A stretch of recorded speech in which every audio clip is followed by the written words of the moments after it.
dan bertambah keimanannya.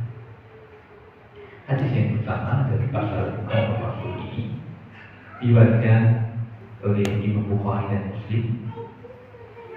Ar-Rasul jalisul ma'abdillah bin Mas'ud. Suatu hari Nabi SAW duduk bersama sahabat Abdullah bin Mas'ud radhiyallahu anhu. Berkatalah Nabi SAW, "Iqra' alayya." Bacakan kepada wahai Abdullah bin Mas'ud. Berkata Ibnu Mas'ud, "Aqra'u alayk wa alayka unzil." Aku bacakan kepada wahai Nabi, padahal Al-Quran itu diturunkan kepada engkau wahai Nabi. Berkata Nabi SAW, "Uhibbu an asma'ahu min ghairi." Aku ini sangat, aku cinta jika mendengarkan Al-Quran dibacakan oleh suamiku. Berkata di rahimahullah, Abdullah bin Mas'ud salah seorang sahabat Ahlul Quran. Periwayatan bacaan Al-Quran itu diantaranya menurut jalur beliau Abdullah bin Mas'ud. Maka bacaan beliau diakui oleh Nabi sebagai tanda yang baik sebagaimana diturunkan kepada Nabi Muhammad SAW. Nabi membaca dengan berbagai cara, diantaranya qiraah sadah, metode bacaan yang 7 yang diriwayatkan dari para sahabat pula bagaimana cara Nabi membaca Al-Quran dengan jalur-jalur peringatan yang sahih. Beliau heran bagaimana Nabi minta Abdullah bin Mas'ud membacakan padahal Al-Quran turun kepada Nabi. Abdullah bin Mas'ud kemudian membacakan yaqra'u min suratin Nisa hatta al-hadis ayat. Beliau membaca surat An-Nisa. Surat An-Nisa mulai dari firman Allah Ta'ala, ya ayyuhan nasu taqu rabbakum alladzi khalaqakum min nafsin wahidah wa khalaqa minha zawjaha ila akhir. Berhentilah pada sebuah ayat yang Allah Ta'ala berfirman, "Bagaimana idza ji'na min kulli ummatin bi shahidin wa ji'na bika ala haula'i shahida." Ini pada ayat yang ke-43 sampai pada ayat yang ke-43 yang artinya, maka bagaimana jika kami datangkan pada setiap umat itu seorang saksi, dan kami datangkan engkau wahai Nabi sebagai saksi atas orang-orang tersebut.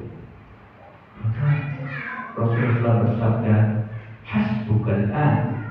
Cukup sampai di sini wahai Abdullah. Dan perintahkan Abdullah bin Mas'ud, cukup, berhenti.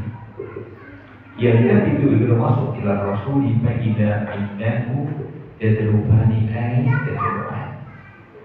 Maka berhentilah Abdullah bin Mas'ud seraya beliau menoleh kepada Rasulullah SAW. Beliau menoleh kepada Nabi. Dilihatlah Nabi SAW dalam keadaan mengalirkan air mata di kedua mata beliau. Mengalir air mata dari mata beliau yang mulia, menunjukkan bagaimana perasaan beliau yang dekat dengan Al-Quran, mencintai Allah, dan wujud dari keimanan seorang hamba dan utusannya. Menangis. Masya Allah. Dalam hadis terdahulu kita, pasal-pasal terdahulu menunjukkan bagaimana kehidupan dalam yang penuh dengan kesederhanaan, ketawaduan. Bagaimana dari Islam tersebut, bagaimana Islam tertawa, bagaimana Islam tidur, bagaimana berinteraksi dengan orang tua dan anak-anak, dicontohkan semua kebaikan-kebaikan dalam hubungan sesama hamba Allah, bahkan kepada non-muslim. Maka dalam hal ini menunjukkan bagaimana Nabi SAW beliau menangis dan suka mendengarkan firman Allah Ta'ala. Begitu mendalami dan begitu merasa berat hati beliau yang suci sehingga beliau mengalirkan air mata. Apa yang bisa kita dapatkan dari hadis yang mulia ini? Para ulama menyebutkan di antaranya adalah khusu'an inda sima'il Quran yakunu bibukai dan bisyah. Satu, faedah dari hadis yang mulia ini, kekhusu'an membaca Al-Quran atau kekhusu'an mendengarkan Al-Quran, yaitu akan terwujud nampak dari sifat seorang laga bil buka la bisyah, dengan menangis, mengeluarkan air mata, entah itu tatkala mendengar ancaman neraka yang mengerikan, dia takut, atau mendengarkan bisyarah kabar gembira tentang surga, penuh kerinduan dia berharap, atau tentang ancaman atau tentang kabar orang-orang terdahulu yang semuanya akan meresap di dalam dunia ini. La bisyan, bukan dengan teriakan.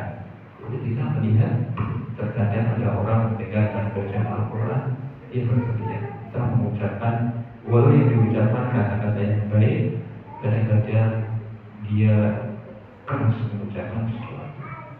Maka dicontohkan dari Islamnya adalah kekhusyuan, rasa takut kepada Allah, ta'zim, pengagungan kepada kalam Allah, bukan dengan sikap yang berlebihan.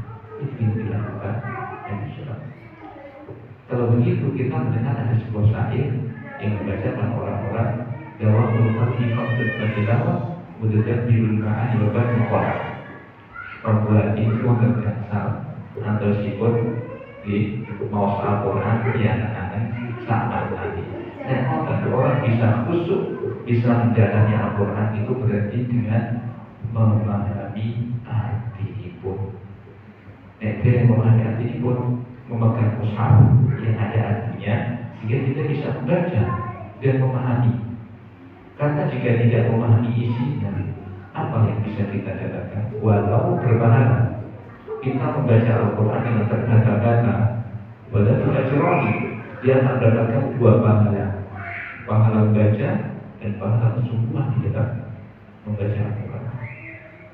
Tetapi apabila disertai dengan pemahaman artinya, Masya Allah, akan bersama merasuk ke dalam dada. Bagaimana kita bisa memahami artinya? Yaitu kita dengan membaca terjemahan, atau kita belajar bahasa Arab. Jadi yang diberikan kesempatan untuk belajar bahasa Arab, alhamdulillah kesempatan itu banyak sekali. Sekarang ini di online maupun offline kita bisa belajar. Insya Allah mendengarkan tilawah, melihat arti akan menambah kekhusyuan. Kemudian faedah yang kedua, qaulu ar-Rasul sallallahu alaihi wasallam lil qari hasbuka al-an wa lam yakun ini sadaqallahu alaihi. Faedah dari hadis yang mulia ini, Nabi sallallahu alaihi wasallam bersabda kepada pembaca itu, yakni Abdullah bin Mas'ud radhiyallahu anhu, hasbu, cukup. Beliau tidak mencontohkan dengan ucapan sadaqallahu alaihi. Ini adalah ucapan yang baik, tetapi Nabi tidak mencontohkannya. Maka berhenti lalu berdoa.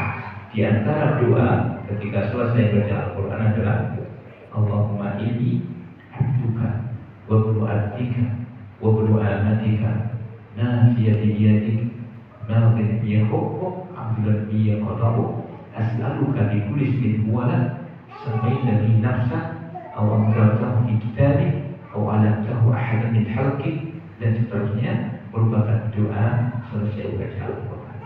Ya Allah, aku yang adalah hamba laki-laki, anak hambamu laki-laki, dan seterusnya. Dan ini menunjukkan pada sunnah yang diajarkan Rasul. Beliau tidak mengatakan perkataan lain, yaitu khasbu. Faedah yang ketiga, karena Rasulullah yuhibbu sima' Al-Quran min ghairi. Nabi itu senang, beliau cinta mendengarkan Al-Quran yang dibacakan selain, sehingga kadang-kadang beliau itu menyuruh Abu Bakar As-Siddiq radhiyallahu anhu untuk mengimami dalam sholat. Beliau mendengarkan bacaan. Ini menunjukkan kepada kita bahwa terkadang mendengarkan tilawatul Quran dari orang lain lebih meresap kepada hati. Membaca sendiri itu pahalanya besar. Satu huruf dibalas dengan 10 kebaikan. Tetapi mendengar dari selain kita akan lebih bisa masuk ke dalam hati. Mungkin panjenengan sakit detail kuota atau MP3 atau HP yang disetel dengan tilawah Al-Quran dengan suara yang merdu, atau yang lainnya dari saudara kita yang membaca kita menyimak, maka semuanya itu akan menumbuhkan semakin kita kepada Al-Quran. Karena keimanan Al-Quran kalamullah. Al-Quran itu adalah firman Allah Subhanahu wa Ta'ala. Itu ketika Nabi SAW mendengarkan Al-Quran. Kemudian hadis yang kedua, bagaimana Nabi SAW itu menangis? Kenapa beliau bisa menangis? Yang pertama, tilawat Al-Quran, bacaan Al-Quran. Yang kedua, hadis yang diberikan oleh Imam Bukhari dan Muslim muttafaqun alaih.